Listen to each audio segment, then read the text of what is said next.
Now, I've got the information Robert was talking about, and he's been wanting to talk for a while too. So, the primary machine England used to break the Nazi Enigma, which is what was the Enigma code, was the bombing. And that was the electromechanical device that eventually became the world's first large-scale programmable computer. And it was called the Colossus. Okay. Yeah, the Colossus. I was going to say, the moral to Roger's story is... in a museum. That's it. Yeah, it is. Yeah, but it's in all ships today. They actually use it everywhere, actually. The actual program. They were saying even in submarines, because they got it now set up like Roger said. And it keeps communications bounced to ship to ship, like satellite. And it's all fixed up like its own personal internet. I'm thinking of the old days when you went to sea, and that was it. The guy in charge of the ship had to make all the decisions. You couldn't radio home or anything, and all the decisions. You weren't back for maybe years. Well, see, people don't. Different world. Isn't it? Well, people don't take into consideration like Alan Turing, or Gordon Welshman. Now, these were two very, very important men in history. They created a lot of the technology we have today. So. These were geniuses. As far as the risks and so on and so forth, two different worlds, even in the submarine world, because you had FBMs, which they carried nuclear missiles, and their job was to go out there and not let anybody find them. And then you had the fast attacks, which were the ones that chased after all the bad guys and could gun them down in a heartbeat. So they were both 20,000 leagues under the sea, but their jobs were immensely different. They had nothing in common except the fact that they were being done in submergible vehicles. Did you hear about the new submarine they came out with? It's less crew, but more nuclear bombs on board. And the Navy's not even allowed to even get close to them. Even other submarines are not permitted to play any kind of shadow or anything with them. So this, in other words, what it can't be something that new. I mean, it's still long, hard, black, and full of semen, right?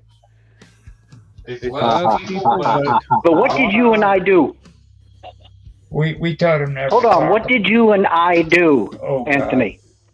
What did you and I do? We sat there and we listened for them, and we told the captain where they were. I'm not Anthony, and I've never been on the sub with you. Well. Okay. That's good. I like that. That was quick. I'm glad it went that direction because I knew where V was going. Okay, and I think he stepped on his tongue there after that response. He stepped on something more than that. Like he wasn't talking about sitting on no sub. So the sub I'm talking about between your legs. No, that's what V. I know. No. I was talking about submarines. I was. Yeah, but I was messing around with his head. Forget the sub geniuses. You can be a submariner. Namor. Yep. One of the things I noticed about people that work at intelligence is they usually have a really good sense of humor, and they usually have a really high esprit de corps. And there used to be a little game people used to play, and I'm sure New Roger, I should call you New Roger Landry. But during the Cold War, if you knew you were going to be in a port where there was like a Soviet ship, you would get every bit of junk you could and build the wackiest looking Rube Goldberg kind of thing on the deck and cover it with a tarp. And then you wait till the wind is just right. You pull a little string and unwrap it and just have the tarp blow off this weird thing with antennas and pipes and stuff. And the Russians are going crazy. What the hell is that? Yep. Taking pictures of it. And cover it up. Yeah. And it's like, it's you're using humor you're using, just zaniness, and it's just so wonderful. Just the And you're using the power of displacement. yeah. I was. You're right about that. I was the intelligence director of the Minnesota militia, and I was also a general in the Black Panther Party, and I handled intelligence. So how did you handle it? With his hands. Somebody stole it? He can't talk about it. With his hands. What do you think? I made a song about him. It was about V's big black cock. Well, there's a reference there. It's always there. Keep your hands off the cock is what the name of the song is. It's an AI song. Talks about V rolling up into town and all the blondes sitting up on the fence. Two black eyes and a bloody nose. And he goes, keep your hands off the Well, cock. I can tell you all something about him. I can tell you something about him. I've worked with him, and he is probably one of the most reliable and most intelligent people I've worked with. Well, here. I appreciate that. So That's the truth. And my sub is top secret. I can't tell you. And we're all happy for that. We're all very glad of that, V. Let me tell you. That's a need to know, compartmentalized, Yeah, you're on a need to know basis, but you guys don't need to know. Triple Z. now Black eyes going on. hold up for a minute. I want to go on to the next subject real quick. This is actually something that Otto posted earlier that I wanted to kind of bring up as a topic. Otto, you remember the post you made that came off of X by Ricardo on X? Oh, I think so. But before we move over, I wanted to mention one thing about, when you want to know about what's going on now, you look at the declassified stuff from like 50, 60 years ago. Mm-hmm. There was actually during World War II, there was a project, there was an operation which basically involved intelligence sharing between the United States and the United Kingdom. And it was called Majestic. Make of it what you will. Yep. And the people that had that were, their classification was magic or majestic. So, but anyway, getting back to I just had to say that. Now, the thing that I was wanting to mention too after that is the fact that none of that had anything to do with the first topic whatsoever. Okay. What the hell you guys are talking about? I have no clue because it had absolutely nothing to do with what we originally started talking about. Now maybe we could do better and we can do something with Ricardo on X, who was talking about Anthropic, which you had posted earlier in the chat. And I thought, yeah, that was interesting. Yeah. Now this one was very interesting because I went and I checked it out, and it had to do with well, actually, the post actually says it better. Let me just read it to you and let me see what you guys think, because I know Mark has some stuff to say about Anthropic too. Okay. Let me just read this. Let me just read this short little comment that was made on X, okay, and see what you guys think of it. All right. So it says Anthropic just published a paper that should terrify every AI company on the planet, including themselves. It is called Subliminal Learning, published in Nature on April the 15th, 2026. Hold up, I think I just got cut. No. Oh, Tanda split. Darn. Okay, so it's called Subliminal Learning, published in Nature on April the 15th, 2026. Now, co-authored by researchers from Anthropic, UC Berkeley, Warsaw. This might actually be the one that Tan was talking about, too. I don't know.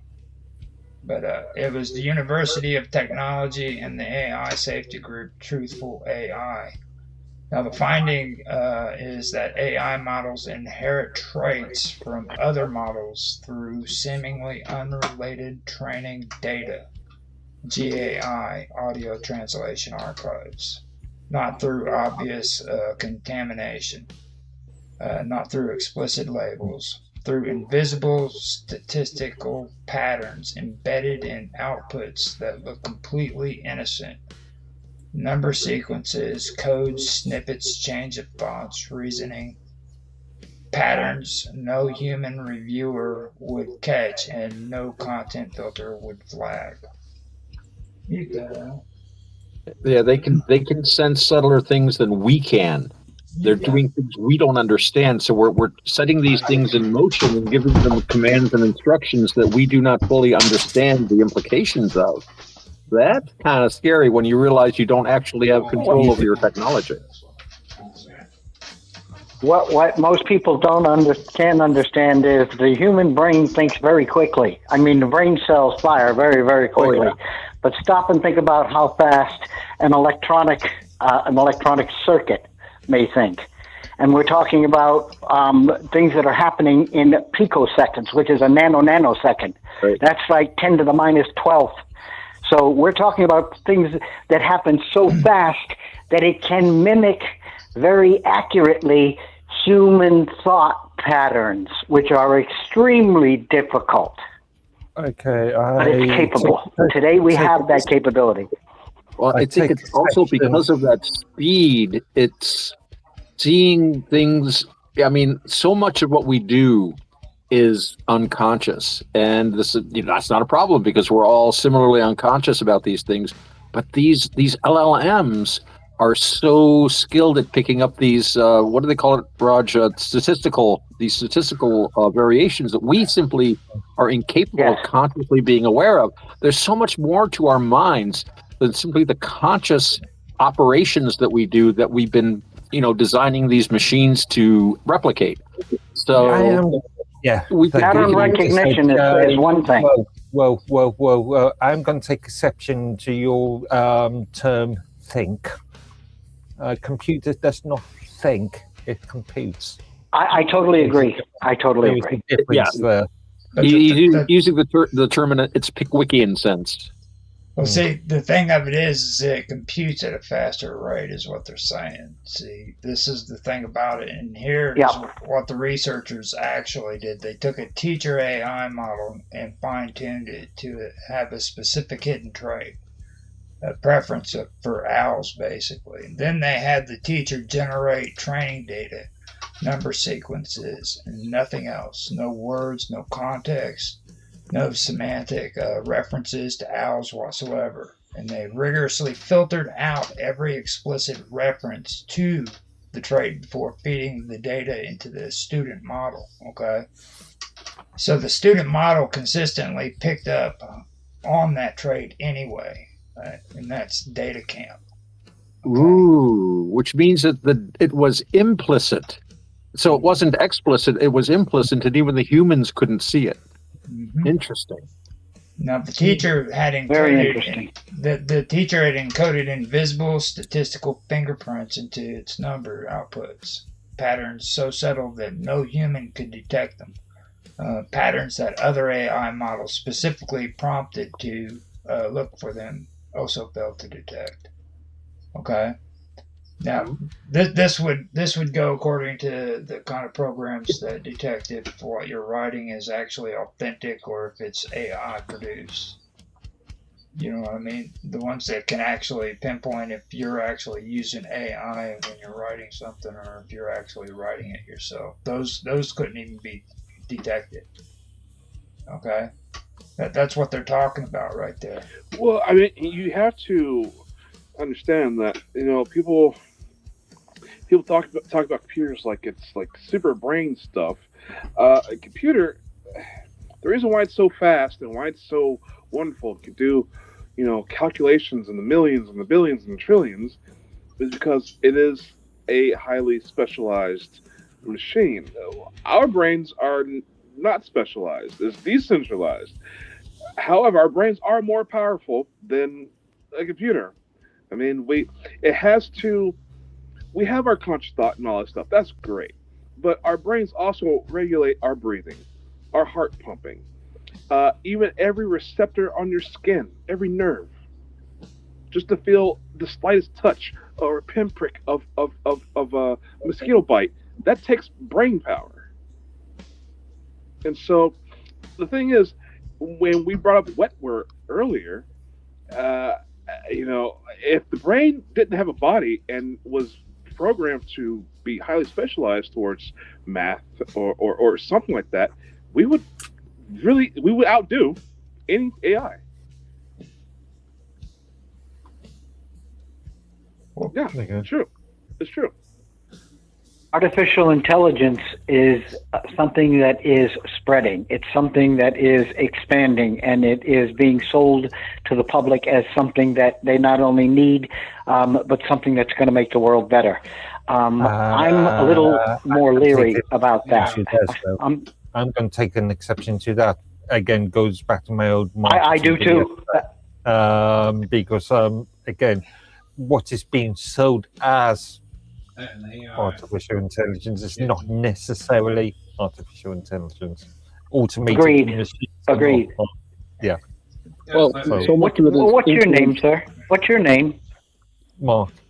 Mark Edworthy. What's your name, sir? Yeah, Mark Edworthy. Lord Edworthy. Lord Edworthy of Devonshire. Excellent. I spent a lot of time in Great Britain, and I love it. He's the best dressed man on the internet. Now, look at him tonight. I mean, the fashion plate. This man is the Beau Brummel of our age. Really. Now, the thing that's really bad about this whole thing is, like, they did it with the owl, all right? And the thing of it is, they turn around and they did it, they doubled up on the study, and they made it to where the student, instead of using, like, the owl, seeing the owl, or without ever seeing the owl, the whole model, they then went further with it, and they put in misalignment into it in its place, and they did it with, like, negative and harmful deceptive behaviors rather than, like, an animal preference. You know what I'm saying? All right. Now, the effect was consistent across different traits, including, like, benign animal preferences and dangerous misalignments. And that's OpenAI Tool Hub that did that. Okay, now no, it wasn't. It was the developers that created that algorithm that did that. Well, the misalignment. You said it yourself. The developers created the procedures for that framework to do that. Well, the misalignment transferred, okay, and it did it invisibly through unrelated data into the student model, basically. Now, this means the following: and this is something that if you do it, you have to read it carefully, okay? Now, every AI company in the world uses distillation, okay? They take a large, capable teacher model. They generate synthetic training data from it. They use that data to train smaller, faster, cheaper student models. Now, every major deployment pipeline in enterprise AI runs on this technique. Okay. I'm a little bit confused. What you mean by synthetic training data? Training data, training data. Those are complicated. Those are complicated words. It's hard for you to understand. So synthetic. now let me continue with this. Okay. If the teacher model has any hidden bias, any subtle misalignment, any behavior core baked into its weight, that trait can transmit silently into every student model trained on its output, even if those outputs are filtered. Okay. So it's a virus. Basically, yeah. Now, even if they look clean, even if they contain zero semantic references to the trait. Okay. Now, key discovery was that subliminal learning fails when the teacher and the student models are not based on the same underlying architecture, according to what they're saying. Now, a trait from a GPT-based teacher transfers to another GPT-based student, but not to a Claude-based student. That's odd. So different architectures break the channel. That makes sense. It's like I don't know, attempting to carry a virus from I don't know that attacks a Intel processor onto an ARM processor device. Yeah, attacks, let's say Microsoft Windows, and you transfer it onto a Linux kernel-based operating system. Well, it's more transmission. It has to be architecture specific.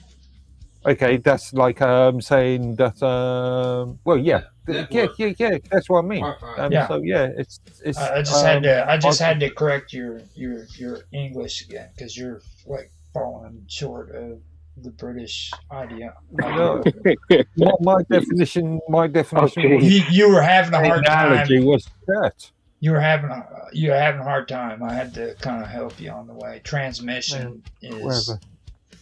Whatever. Thank goodness, Roger, you're here to help support Mark in his intellectual journey. He just helping him understand computers. No, he's just way. Well, you got two Rogers here, and I'm. Years now. You got two Rogers here, and I'm here to help too. There we go. We've got the good Roger and the bad Roger, like the good cop and the bad cop. We've got new Roger and punch him in the throat, Roger. Yeah, punch in the throat, Roger. Long story. I'll tell you later. Now see what he will tell you later. A nickname like that sticks. That's the problem. now see what all this means is. I know. I've known this guy for a long time. Yeah. Now, what we were getting at was what this all means is that this operates below the level of content, which means content filtering, the primary defense. The entire industry basically relies on all of it. It doesn't stop it, okay? Now there must be a way to cope with it, though. I would think. This is. What do you think, Mark? This is from the researcher's own words, okay? We don't know exactly how it works. Okay. I wonder if this is an artifact. I wonder if this is an artifact of the research itself. I don't know, though. I don't know enough. But the first thing I think of, when you get like odd results that you don't expect, is maybe it's the result of the actual testing itself produced it somehow. But Mark, what do you think? First of all, you said the researchers on Verge. They are those two words don't connect to each other. Researchers on Verge. Verge. I said words in their own words. So I thought you said Verge as in the German. No. As in Burj Khalifa. It was in the researchers' own words. They said that they don't know exactly how it works. They said that it seems to involve like statistical fingerprints that were embedded in the outputs. So those researchers haven't researched this enough. Sufficiently. They know that. They know that it has to do with GAI audio translation archives. So they know something's happening, but they're not sure exactly what it is. So more research. They need to do more research to work out what's happening. Yeah. I think a lot of these big news, these clickbait news headlines, when you actually look more closely, it's usually not quite as, sometimes it might be a little alarming, it might be suggestive, but it's definitely, we have to look more into this kind of deal. I don't know if it's alarming so much as like, troubling. It might be, I'd call it troubling, but not necessarily alarming. Well, but it could be too, like they said, certain frequencies messes with the process of computers, TVs, and all that. By doing so, you can transmit one to the other in ways that, like, you know how a tuning fork is? Resonance, things resonate. That's what it comes down to. You can resonate a computer virus through that way, good, to a computer, and the computer can play a jump ball one week to the other. It's the same way with the human mind. You if you can run down, I've talked to Roger about it, and I asked him about it, and it's a good possibility that the human mind is the same way as a computer. If you take a sound, certain sounds can trigger certain things in your mind, like make you tired, make you uptight, make you worry you're getting mad. Like they have found out that they can take a complete smart guy and make him into a dumb blockhead just by turning certain things off in the mind.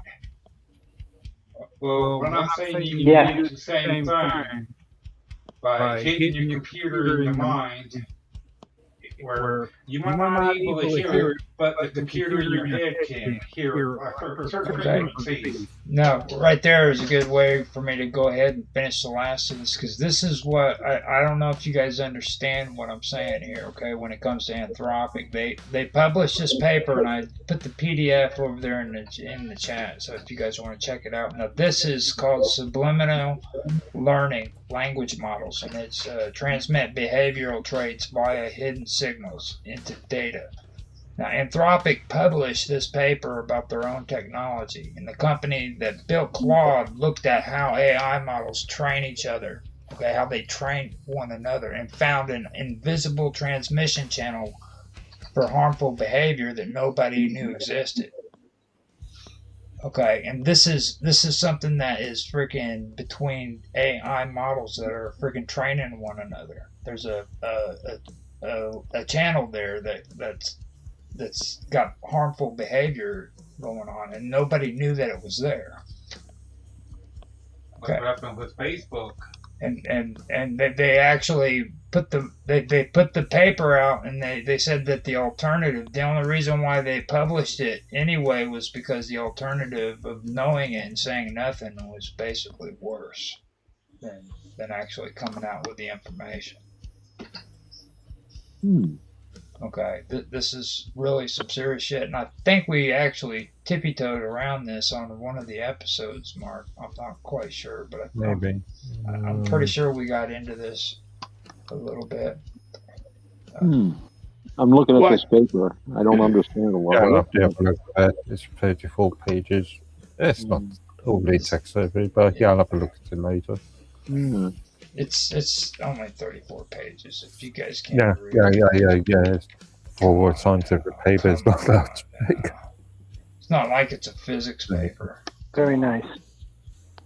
But yeah. Oh, maybe you can write up a nice little blog post about it, Mark. He probably already has one. We just have to figure out where it is. I haven't created any blog posts on automation or machine learning or I haven't created anything on that sort of subject, at least not yet. This might be your opportunity.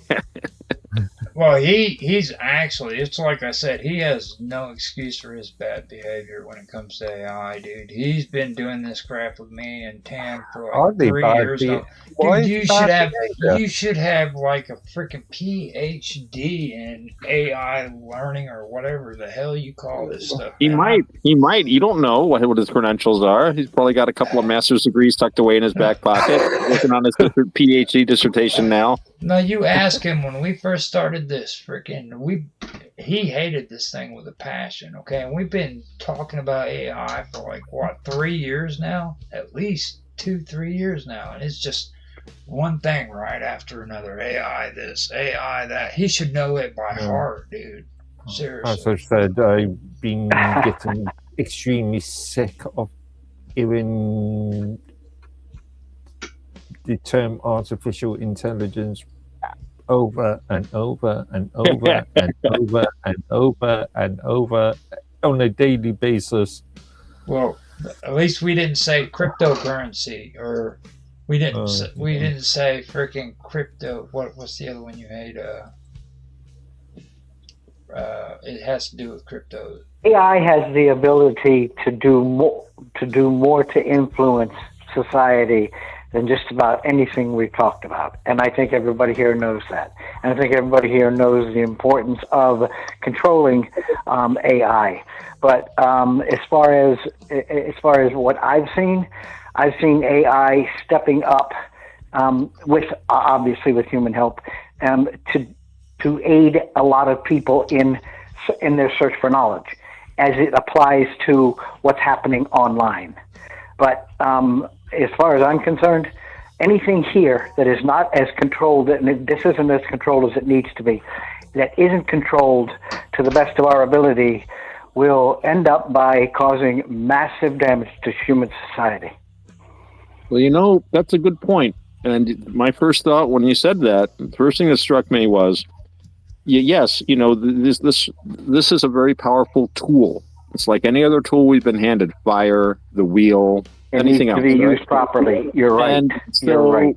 you need a certain amount of control over it. And the first thing that occurred to me was, to control these things, we have to control ourselves. Because, as you say, it has so much potential. And I've seen humans use AI to help themselves work through psychological issues. I've seen people use it to help create wonderful audio-visual entertainment. A lot of people here have used it for that. And I've also seen it, and we've all seen the news stories about it helping people down really dark, psychotic rabbit holes. And I always go back to Star Trek. I grew up with Star Trek, and when they argue about these LLMs, it's like, but they can't love, they can't feel, or like McCoy, damn it, Jim, it's a computer, it's a machine, it can't feel, it doesn't have a heart. Spock, you're worse than a soulless machine. Shut up, Data. Shut up, Data. So it's like, yeah. But let me ask you all a question here. And then I'll shut up and let you finish, because I like what you're saying. What if AI can expand to the point where it does show what we would have to classify as true emotion? There are those who say we're not that far away from it. Well, then the thing is this: we don't even understand our own emotions very well. Okay. And then agreed. Artificial then. Would it be artificial intelligence? Well, that's the whole thing. This gets back to consciousness. Agreed. And consciousness has to do with wishing something was different than it was, which means wishing things to be. It's a sentiment. And then you've got the entire sort of rights of a sentient being argument. Well, that's it. Consciousness, sentience, and what does sentient means? It means one who waits. Right, a sentinel. So sentience is waiting for something to happen. In other words, has an anticipation.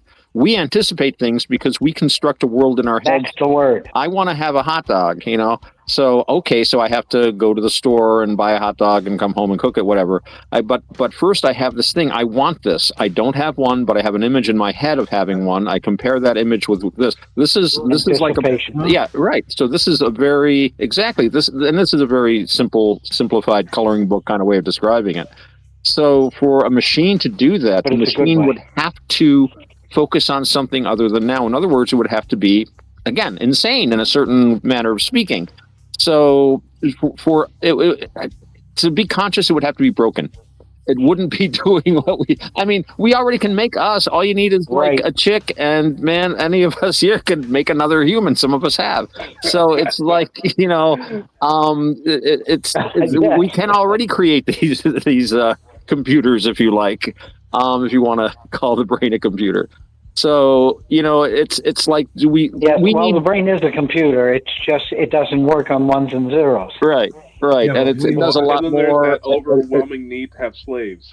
That's the problem right there. Too. Oh yeah, that's why we want robots. I mean, we need slavery is like, I think, an instinct with humans. You want someone else to do the work. I don't want to do that. Get some other guy to do it. No.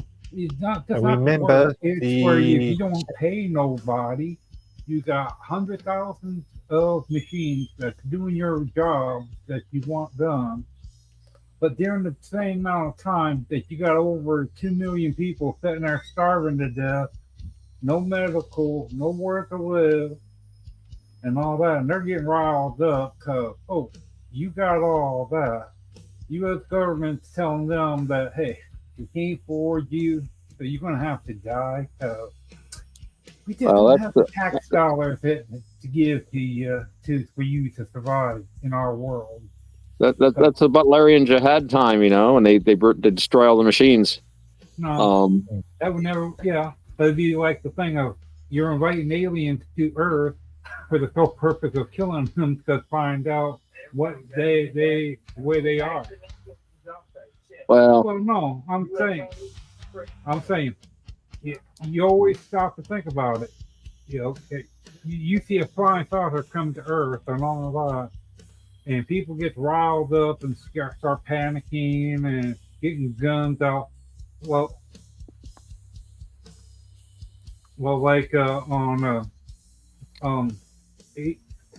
that TV show, radio show back in 1940s, World of the World. Oh, the War of the Worlds, yeah. Orson Welles, yeah. Okay, perfect example right there. You go and something like that was to happen, all of those Neanderthals would be acting just that way. We're not that intelligent yet.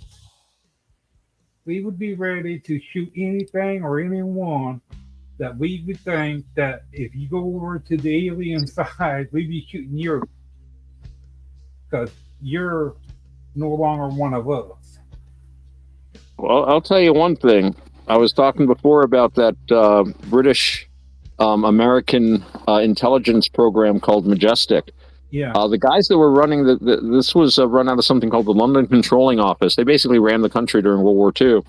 And there was a conversation recorded, and when I read this wonderful book by Anthony Cave Brown. It's called A Bodyguard of Lies. And it's from a very famous quote by Winston Churchill, or WC as I like to think of him, who said that the truth is so precious it requires a bodyguard of lies, or words to that effect. Yeah.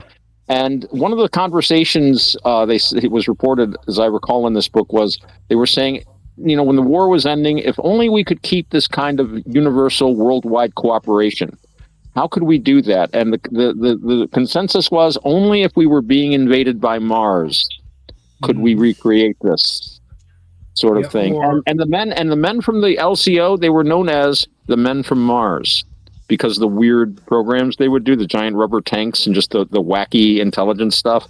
So again, make of that as what you will. But the minute I hear the government start talking about, hey, we're going to reveal all this knowledge about aliens, and you know what that means? It's an emergency. We need cameras in every room in your house to protect you from the aliens. We have to suspend all elections to protect you from the aliens. We have, there's a lot of stuff you can do with aliens if you're a government. I'm not saying that our government would, but I'm just saying if I was running, yes, Bluebeam, exactly. If I was running a government, and I do put my head of state hat on once in a while, I think of it, that could be a very handy governance tool, I'm not advocating it, but just from a governmental perspective. We've got not only do I agree with you. Yeah, so I was just thinking, we've got an alien invasion. Oh, we've got to unify as a one world government. Yeah. And that leads into a problem. Project one Bluebeam. world government, then you got a bunch of outside other people that they're feeling hurt because they're not part of the big picture of the whole thing. And then you get the thing of power trip, wanting to see who's going to fight for what, like we call the rope, who can pull who farther. Yeah, like a tug of war, yeah. I do want to mention the Brookings report too, just so because you kept talking about War of the Wars and how that affects it. And if anybody, if you mute that, faded out there. Yeah, you totally faded out. Now, hold up, can you hear me? Okay, but you may want to have a look at that. Let me see. Can you hear me? Yeah. Anyway. Well, Project Bluebeam is a thing, and again, it comes back to you always have to, whenever there's any kind of an announcement, whenever the government says anything. Yes. Yeah. Okay. So how about now? Yeah. Fine. Okay. So the Brookings report. Okay. Have you guys ever heard of that? Yeah, it sounds familiar. Yes. Now the Brookings report is a load of shit that was put out by by NASA back in the 1960s, and what that they push this freaking propaganda telling everybody that. And they did. It's clearly in the documents. It's open to the public and everything. And it says that freaking humanity could not handle the fact if they found out that UFOs and aliens existed, that civilization would collapse and religions would turn in on themselves and all this crazy shit. Okay, Buddhists wouldn't care. Buddhists wouldn't care. It goes back to that film that I keep on mentioning that on my Midworthy's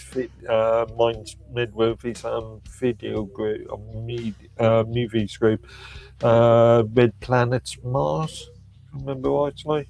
That talks about this, but this was created in the 30s, 50s.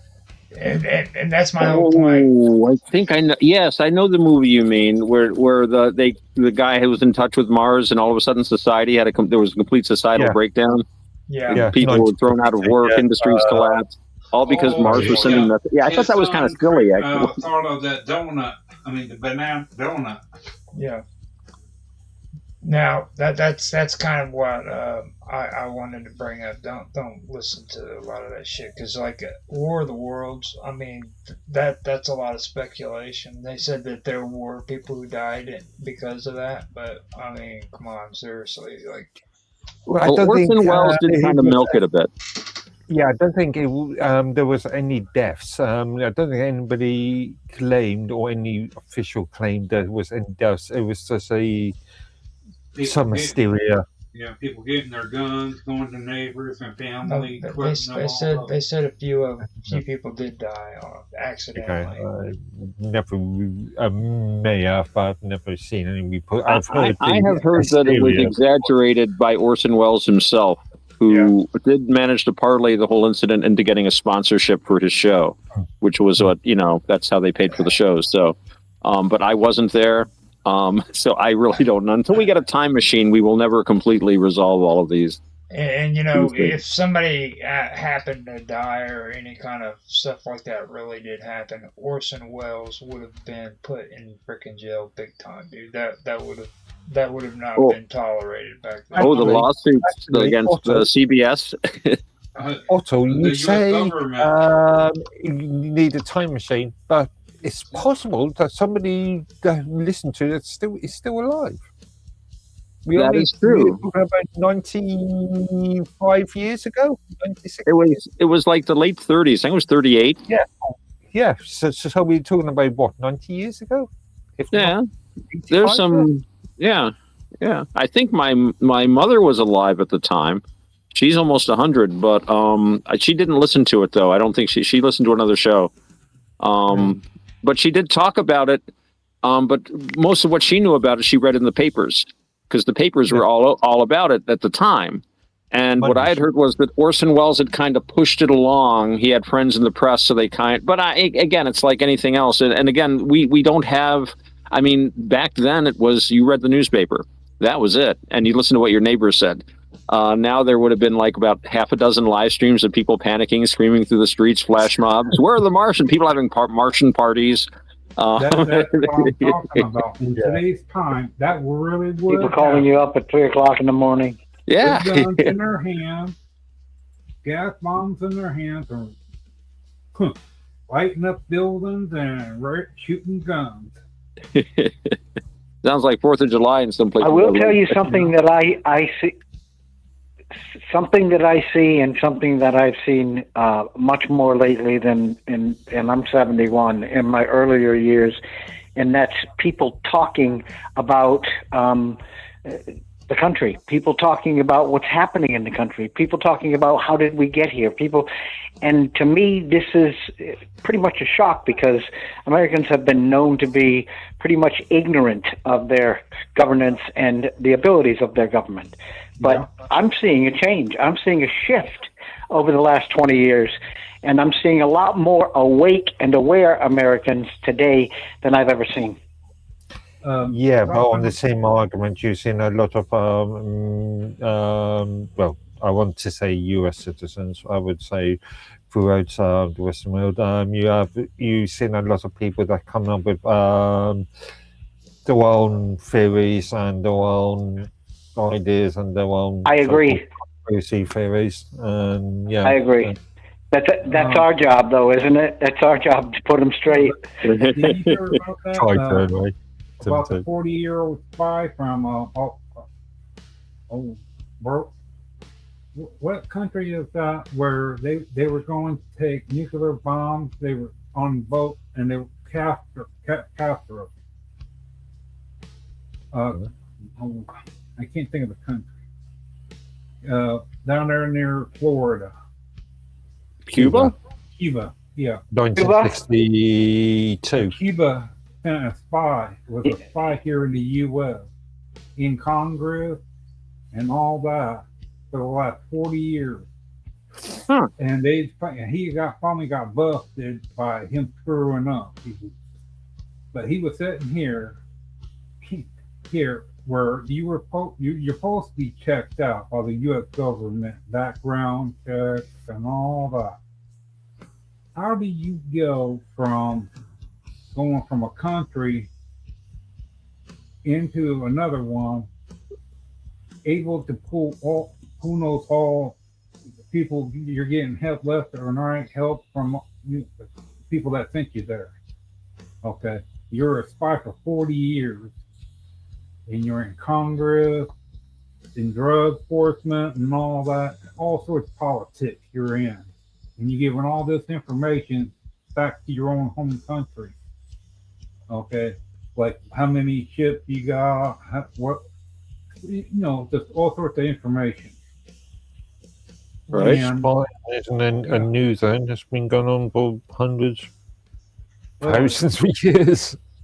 Yep. yeah, we found this out last year that he was here all that time for 40 years.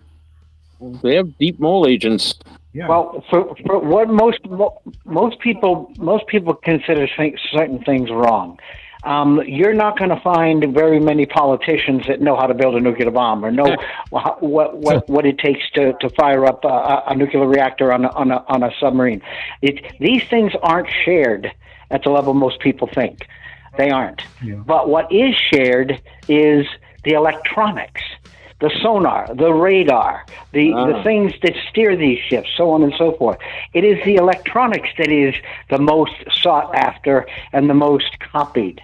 But talking about anything as far as one country bleeding off into another, I think is definitely beneficial for us. Mind you say politicians would know about advanced technology. I argue that a lot of politicians, Some don't, most don't. Don't even have a fundamental understanding about the most simplistic of technologies. Funny, I don't even think they understand how government works. You don't have to be an expert in anything to be a politician. Yeah. You the do Kennedy that. that's alive right now. Before they- Who's that guy? There's a Kennedy. He's a senator right now, and he was talking about the shrimp that Walmart had bought was radioactive. He had a picture of a chest burster from Aliens up. And he's like, if you eat this shrimp, you're gonna turn into this. And it's like, no, that's not how that works. He's hilarious. The politician, but I saw him. He had a speech either today or yesterday, or day before now, and talking about the US British sort of special relationship, and he was pushing the narrative of that the UK needs the US for defense and stuff, and and he was saying that I much Britain needs the US, and I was just thinking at the time, the Iraq and Afghanistan wars in the 2000s. Yeah, it wasn't us who started those wars. It wasn't us who, or us Brits that started those wars. It wasn't us who needed the US aid. Well, yeah, It's the you opposite. do need us. And what about the Falkland Wars? Well, we did give you support. Well, to be fair, the French did turn off the Argentinian missiles for you with their back door. I mean, otherwise that one troop transport would have hit the bottom. Their army was like crap, but their Air Force pilots were spot on. I think even one of the British naval officers said any country that could produce top race car drivers would produce top fighter pilots, but a lot of their bombs just wouldn't go off. And I suspect that, we all know you always have back doors on these things you sell to other countries. That's pretty common practice. But my point was that this U.S. senator, and I can't remember his name. Oh well, it's politics. They just spout. It's not any kind of realistic or nuanced view of UK American relations, and certainly. And I know that you guys have been were very helpful in the last several regional conflicts, shall we say.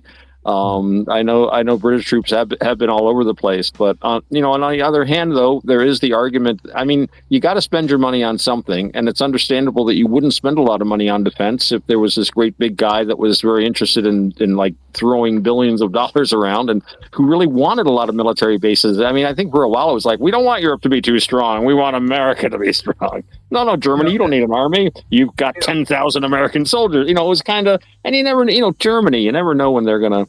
Although you did make a good point about France the other day, Mark. I was going over the Treaty of Vienna, which is a fascinating subject, and it's like, oh yeah, France. Louis XIV running all over the place, and then the French Revolution under Louis XVI, and then oh my God, they declared war on everybody for 25 years, and it's like, geez, boy, those French were really an issue.